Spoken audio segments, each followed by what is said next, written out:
Assalamualaikum dan salam sejahtera. Saya Hafiz Omar. Hari ini hari Rabu 24 Jun dan hari ini kita akan meneliti carta euro dan pound Britain untuk mengenal pasti potensi hala tuju pasaran. Semalam, mata wang Eropah dan Britain didagangkan lebih rendah berbanding dolar Amerika Syarikat. Euro mencatat paras terendah baharu dalam tempoh seminggu, manakala sterling kekal di bawah tekanan tapi masih bertahan dalam julat mendata terkininya. Data zon euro menunjukkan bahawa aktiviti pembuatan menjadi perlahan pada bulan Julai berbanding bulan sebelumnya, walaupun bacaan itu melebihi jangkaan konsensus.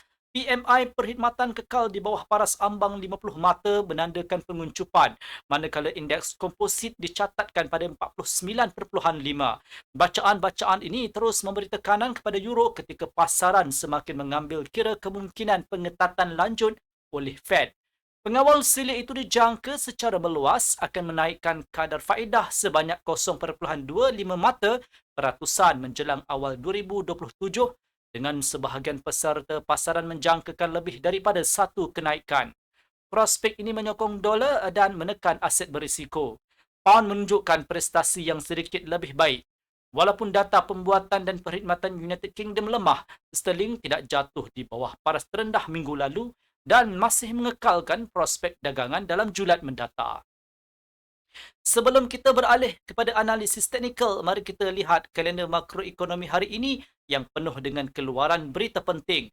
Ia merangkumi data iklim perniagaan, keadaan semasa dan jangkaan ekonomi bagi bulan Jun dari Jerman, di mana angka-angka ini dijangka melebihi jangkaan, dan dalam suasana perkembangan terkini di Timur Tengah, ia juga berpotensi disemak lebih tinggi sekaligus boleh menyokong euro pada awal hari.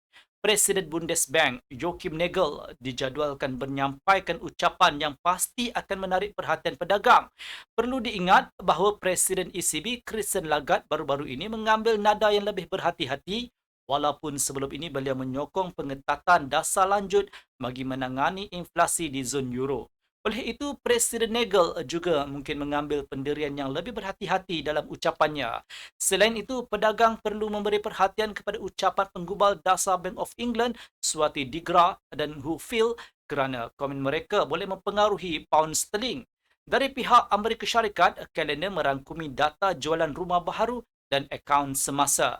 Memandangkan dolar kini berada dalam aliran kenaikan dan peserta pasaran menjangkakan kenaikan kadar faedah daripada Fed, data ekonomi yang positif boleh menjadi pembangkit untuk menambah pembelian baharu dalam dolar. Beralih kepada analisis teknikal, carta 1 jam euro US dollar menunjukkan bahawa false breakout pada 1.1384 akan mencetuskan isyarat penjualan yang akan menolak harga turun ke 1.1347. Penembusan dan pengukuhan di bawah paras ini akan menambah tekanan ke atas euro sekaligus berpotensi menolaknya turun ke 1.1314 dengan kelemahan yang seterusnya berkemungkinan menuju ke 1.1270. Pada paras ini saya mencadangkan agar pembelian dipertimbangkan di rebound dengan sasaran pembetulan intraday sebanyak 35 sehingga 40 pips. Kemasukan pembelian di 1.1347 dan 1.1314 boleh dipertimbangkan selepas false breakout dengan pembeli mensasarkan untuk menolak harga kembali ke 1.1384.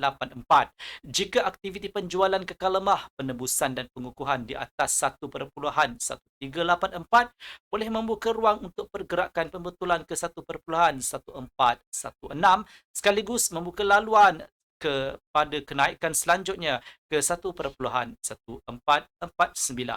Pada paras ini, penjualan di rebound wajar dipertimbangkan dengan sasaran pergerakan 25 sehingga 30 pips.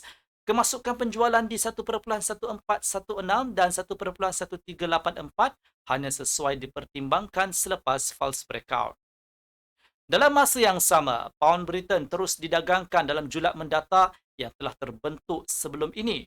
Kini, tumpuan utama terarah kepada sempadan bawahnya pada 1.3186. False breakout pada paras ini akan menjana isyarat pembelian yang berpotensi menolak harga naik ke 1.3228, iaitu titik tengah julat tersebut. Penembusan dan pengukuhan di atas paras ini boleh membolehkan sterling naik ke 1.3270 dengan kemungkinan momentum kenaikan yang berlanjutan sehingga ke 1.3323.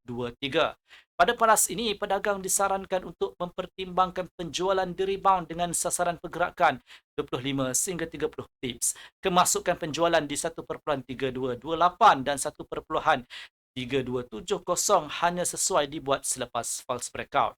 Sebagai alternatif, jika harga jatuh di bawah 1.3186, pound boleh mencatat paras terendah baharu pada 1.3140. Pada paras ini, saya mencadangkan agar pembelian dipertimbangkan selepas false breakout. Pembelian di rebound pula sesuai dipertimbangkan pada 1.3097 dengan jangkaan pergerakan sebanyak 35 sehingga 40 pips. Sekian video analisis dari saya Hafiz Omar dan semoga berjumpa lagi.